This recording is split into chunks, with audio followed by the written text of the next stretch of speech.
Indiana are partly cloudy. New Iberia, you're starting your morning at 75. The dew point also at 75, so we've maxed out our humidity there at 100%. Winds are currently out of the east-northeast at around 7 miles per hour. At the point, it's 79, 78 at Pecan Island, 83 now in Cameron. You get a little farther away from the water. Temperatures 4 or 5 degrees cooler. 74 both Kaplan and Abbeville, 77 degrees now over toward Franklin. Well, we do have some clouds mixed in with the sunshine as the sun comes up here in Acadiana. We've got the clouds out in the offshore waters, and some of those clouds will start to spill inland throughout the day. We've got more of an upper low that's down over deep south Texas and more of a trough that's back in the west. Two of those are going to kind of converge over Louisiana tomorrow, and that should add enough instability to spark off a better chance for showers and thunderstorms. Meanwhile, in the tropics, the Gulf of Mexico nice and clear. The Caribbean also looking fine. We do have one area here, massive cloud cover and a lot of heavy rain over the far eastern Bahamas as well as the Turks, and this will be moving off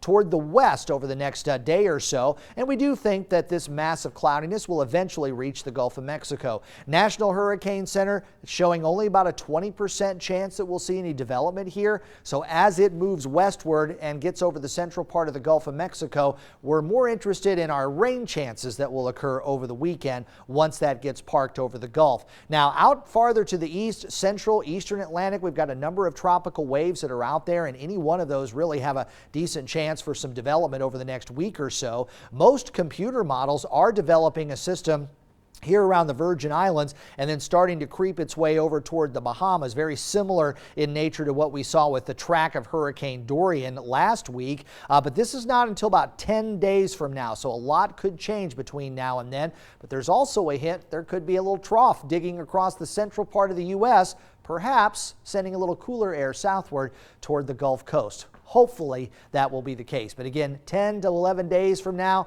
there's a lot that can change between now and then. So for today, we'll go with just a couple of isolated showers or thunderstorms during the afternoon. Otherwise, partly cloudy skies, temperatures in the low 90s with the heat index around 105. Tonight, things will calm down. We'll see lows dropping back into the mid to upper 70s. Tomorrow, partly to mostly cloudy skies. Showers and thunderstorms a little more likely too, and they may start to spark off a little earlier in the day. High temperatures will reach the low 90s once again. Offshore, we'll see winds southeast at 5 to 10 knots. It'll be calm on our area lakes and bays, and the river stages are steady or falling this morning. We'll take you to 92 with partly cloudy skies, perhaps a shower or thunderstorm late this afternoon. Not real likely, just a 20% chance there. Our winds out of the southeast at 10. Right now, it's 74 degrees at 646.